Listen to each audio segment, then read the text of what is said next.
Another client termination notice, my assistant Lisa asked as I stared at the email on my screen. That's the fifth one this week. I nodded, my jaw tight. All of them giving the same reason. They were transferring their business to Summit Solutions, my brother David's company. My name is Alexandra Chen, and at 35, I was watching the business I'd spent 10 years building crumble piece by piece. Not because of market forces or bad decisions, but because my own brother had orchestrated its destruction. Have you heard from the Torres account? I asked Lisa, though I already knew the answer. They'd been our biggest client, worth nearly $2 million in annual contracts. She shook her head. David has a meeting with them this afternoon. Of course he did. David had been systematically targeting my top clients for months, using inside information he gathered during our years working together, before he'd left to start his own company, before he decided that destroying mine was his path to success. My phone buzzed. Speak of the devil. Hello, David, I said, keeping my voice neutral. Hey, sis, he said, his tone dripping with fake concern. Just wanted to give you a heads up. Torres signed with us this morning. Thought you should hear it from me. I closed my eyes, gripping the phone tighter. How generous of you. Look, Alex, this is just business. You know how it goes. The strong survive, the weak. He paused for effect. Well, they should probably start looking for new opportunities. Is that what Mom would say? I asked quietly. Is this how she raised us to treat family? His laugh was sharp. Don't bring Mom into this. She's been gone for 5 years. This is about business, not family. And frankly, you're not cut out for it. Never were. I thought about the flash drive in my desk drawer, the one containing information that could change everything. Maybe you're right, I said softly. Maybe I'm not cut out for this after all. Finally admitting it, he sounded smug. Tell you what, I'll buy your client list for 10 cents on the dollar. It's more than fair considering most of them are jumping ship anyway. I glanced at Lisa, who was watching me with concern. She knew what was in that flash drive too. Knew what David didn't. I'll think about it, I replied. Was there anything else? Yeah, actually, Mom's house. I think it's time we sold it. No point holding onto it when your company can't even afford the property taxes anymore. The house. Our childhood home, where Mom had raised us after Dad died. Where she taught us about business, ethics, the importance of family. David knew how much it meant to me. I understand, I said, my voice steady despite the anger burning in my chest. Send me the paperwork and I'll review it. After hanging up, I pulled out the flash drive and connected it to my laptop. The files inside were exactly as I remembered. Emails, financial records, client communications. All documenting David's methods for stealing my clients. What he didn't know was that I'd been gathering evidence for months. Every underhanded tactic, every stolen trade secret, every violated non-compete agreement, all meticulously documented. But that wasn't even the biggest secret. Should I call them? Lisa asked, knowing exactly what I was thinking. I nodded. It's time. Set up the meeting for tomorrow. She picked up her phone, dialing a number we'd had ready for weeks. Hello, Mr. Torres. Yes, this is Lisa from Chen Consulting. Ms. Chen would like to schedule that meeting we discussed. Yes, the one about Summit Solutions' fraudulent certifications. I smiled, remembering the day I discovered David's biggest mistake. In his rush to steal my clients, he falsified his company's security certifications, the ones required to handle government contracts. The same contracts that made up 60% of the Torres account. David thought he was destroying my company. He didn't realize he was actually destroying himself. Meeting confirmed for 9 a.m., Lisa announced. Mr. Torres sounded very interested in what we have to share.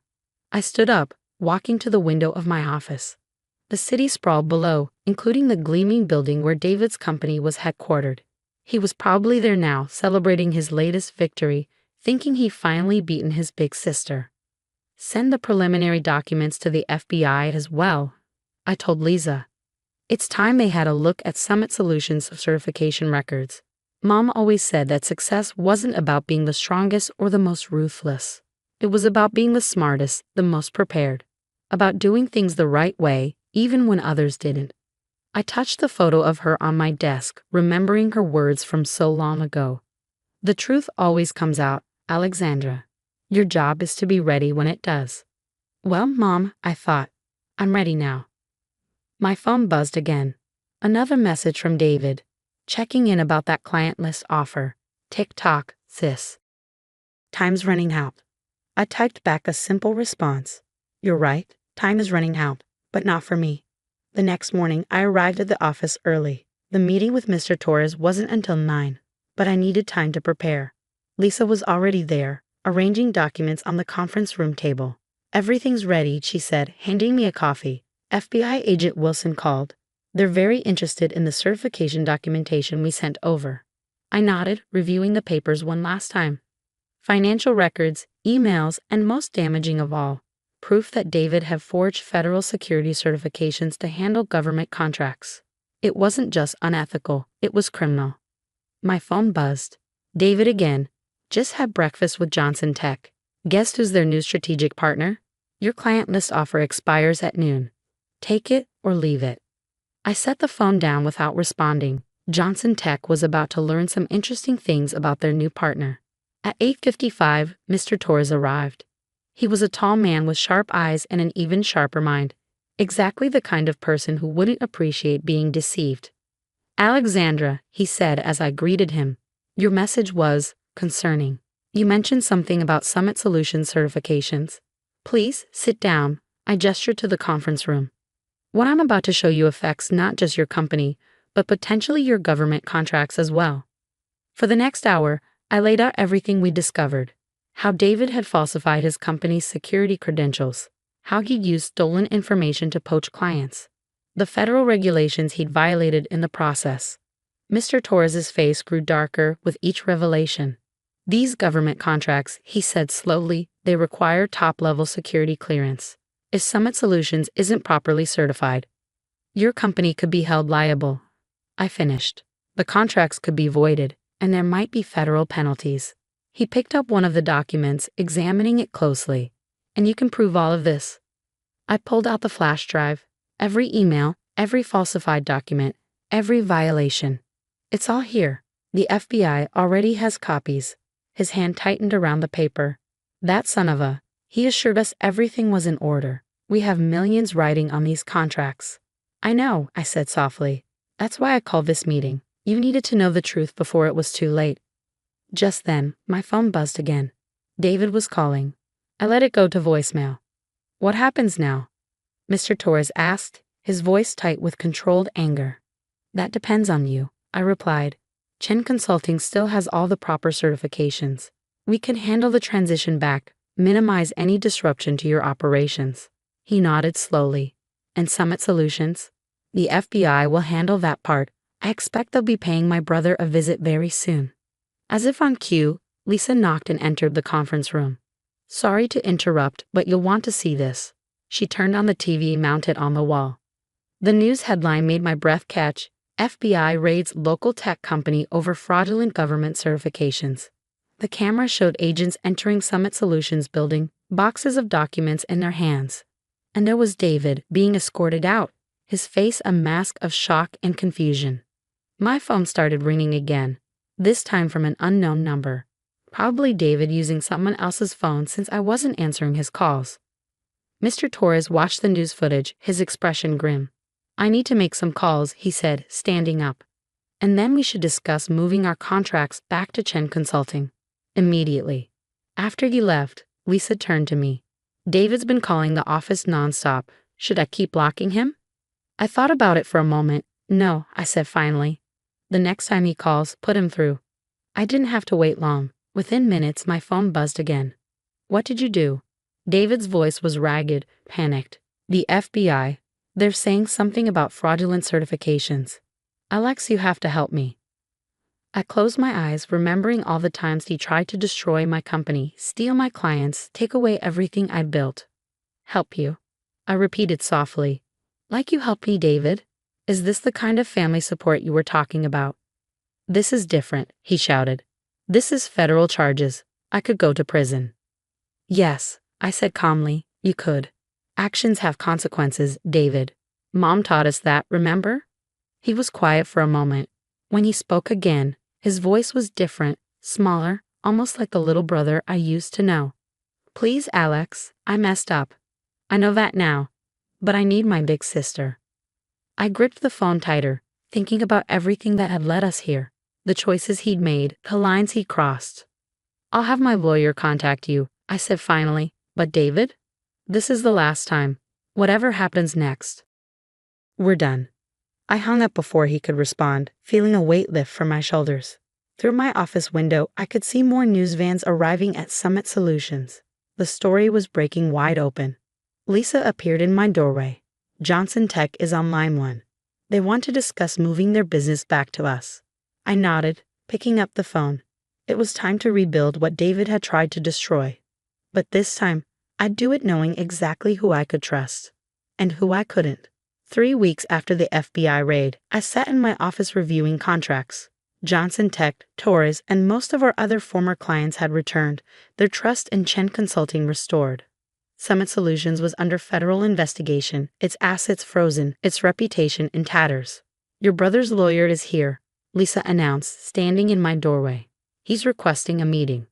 I glanced at the clock. Right on time, sent him in. Richard Bennett, one of the city's top criminal defense attorneys, entered my office carrying a thick folder. His expression was grim. Ms. Chen, he began, taking a seat. I'll be direct. The evidence against your brother is overwhelming. He's looking at serious federal charges. Fraud, falsifying documents, violating government contracts. The prosecutors are talking about 15 to 20 years. I kept my face neutral. And why are you telling me this? He leaned forward. Because you're the key witness. Your testimony, your evidence, it's the cornerstone of their case. But you're also his sister. We're hoping you might consider not cooperating. Not cooperating? I repeated slowly. You mean lie to federal investigators? Withhold evidence? Think about your family, he pressed. Your mother. Don't. My voice was sharp. Don't you dare bring my mother into this. David didn't think about family when he was trying to destroy my company, when he was stealing my clients, when he was threatening to take our childhood home. Bennett shifted uncomfortably. He made mistakes. He knows that now. He's prepared to make full restitution to your company. With what money? I cut in. The money he stole from my clients, the funds he obtained through fraudulent contracts, that money isn't his to offer. Just then, my phone buzzed. A text from David. Please help me, Alex. I'm begging you. Mom would want you to help family. I showed the message to Bennett. See this? Even now, he's trying to manipulate me, using our dead mother to avoid consequences. Ms. Chen. No, I said firmly. I'll tell you exactly what I'm going to do. I'm going to testify. I'm going to provide every piece of evidence I have. And I'm going to make sure that everyone knows exactly what David did. He's your brother. Bennett tried one last time. Yes, he is. And that's why this hurts so much. But sometimes the people who hurt us most are the ones closest to us. And sometimes loving someone means letting them face the consequences of their actions. After Bennett left, I drove to our mother's house. The one David had tried to force me to sell. The garden was overgrown, but her roses were still blooming. I sat on the porch steps, remembering all the lessons she'd taught us there. Always do what's right, she'd say. Even when it's hard, especially when it's hard. My phone buzzed again, this time from an unknown number. I answered, knowing who it would be. Alex? David's voice was small, broken. They're saying I'll have to plead guilty, that fighting the charges will only make it worse. Then plead guilty, I said quietly. Take responsibility for once in your life. How can you do this to me? His voice cracked. I'm your brother. Yes, you are. And I'm your sister. The one you tried to destroy, remember? The one whose company you sabotaged, whose clients you stole. He was quiet for a moment. I never thought. I didn't mean for it to go this far. But it did go this far, David. You crossed lines that can't be uncrossed. And now you have to face the consequences. After hanging up, I walked through Mom's garden, touching the roses she loved so much. Tomorrow, I would meet with federal prosecutors. I would tell them everything. Not out of revenge, but because it was right. 6 months later, I sat in a courtroom as David pleaded guilty. The judge sentenced him to 12 years with possibility of parole. As they led him away, he looked back at me one last time. I saw something in his eyes I'd never seen before. Understanding. That evening, I returned to Mom's house. But this time, I wasn't alone. Lisa and several workers were with me. Are you sure about this? Lisa asked as we walked through the overgrown garden. I nodded.